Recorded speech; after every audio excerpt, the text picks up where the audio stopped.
Fala galera, sejam todos muito bem-vindos ao segundo episódio da série Fast Track Docker, onde nós iremos explorar aí um pouco mais dessa tecnologia.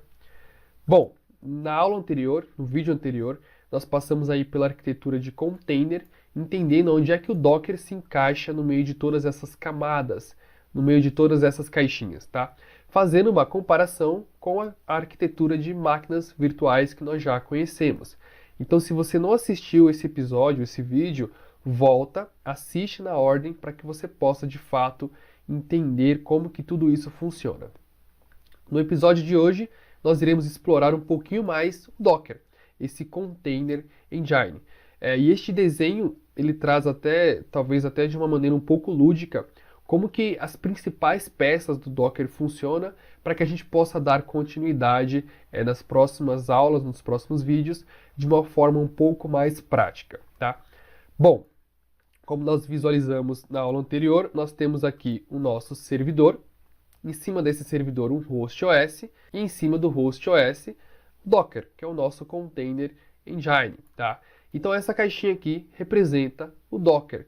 E eu tenho duas peças principais sempre que nós viermos a trabalhar com Docker: imagens e containers. Bom, o que é uma imagem? Basicamente, uma imagem ela é um template de como um container deve ser, de como que ele deve se comportar. Então ele é basicamente um conjunto de instruções que nós iremos utilizar para instanciar os nossos containers baseado neste template. Então, de forma bem resumida, isso é uma imagem. E os containers, eles são os processos vivos que seguem essas instruções para que, de fato, venham a ser instanciados. Então, por exemplo, se eu preciso de uma aplicação, ou melhor, um exemplo mais simples, se eu preciso exibir uma frase, uma mensagem Hello World numa página web, esta imagem em questão ela precisa ter esta instrução de como exibir esta imagem, ou melhor, de como exibir esta mensagem, este Hello World. E aí, quando eu instancio o meu container, ele utiliza desse conjunto de instruções, deste template, para executar aquilo que eu pré-determinei aqui. As imagens, nós podemos obter elas, ou melhor, nós iremos obter as nossas imagens a partir de um registry.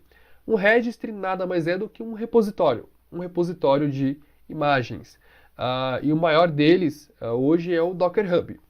Então, se você acessar lá o Docker Hub, você vai ter acesso a centenas de milhares, talvez até milhões de imagens Docker diferentes, cada uma com seu próprio objetivo, atendendo a uma determinada necessidade. E eu trouxe aqui alguns pequenos exemplos de imagens que nós temos disponíveis no Docker Hub. Então, eu preciso instanciar ou baixar esta imagem a partir de um registry. Digamos aqui que eu estou utilizando o Tomcat. Então eu baixei a imagem Tomcat, que já estava lá no meu registry, e assim eu consigo instanciar uma aplicação em Java, por exemplo, tá? Este aqui é só um exemplo, tá, gente? Bem simples para a gente conseguir avançar, para a gente conseguir entender como que de fato isso funciona. Bom, baixei a minha imagem do registry e instancio o meu container a partir desta imagem. Eu consigo, inclusive, criar as minhas próprias imagens a partir de um arquivo que nós chamamos de Dockerfile, e você vai ver isso um pouco mais à frente.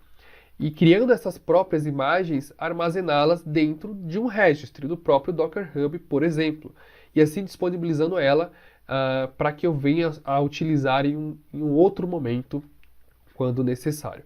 Então, de forma bem resumida, esses são os principais pontos que nós precisamos entender, novamente, de uma maneira talvez um pouco mais lúdica, de como que o Docker funciona, para que a gente possa dar continuidade nas próximas aulas. É isso aí, pessoal. Não deixe de assistir na ordem, tá? Cada vídeo a gente vai soltar na ordem para que você possa seguir as instruções e ir entendendo, construindo este conhecimento de uma maneira mais estruturada. A gente se vê no próximo vídeo.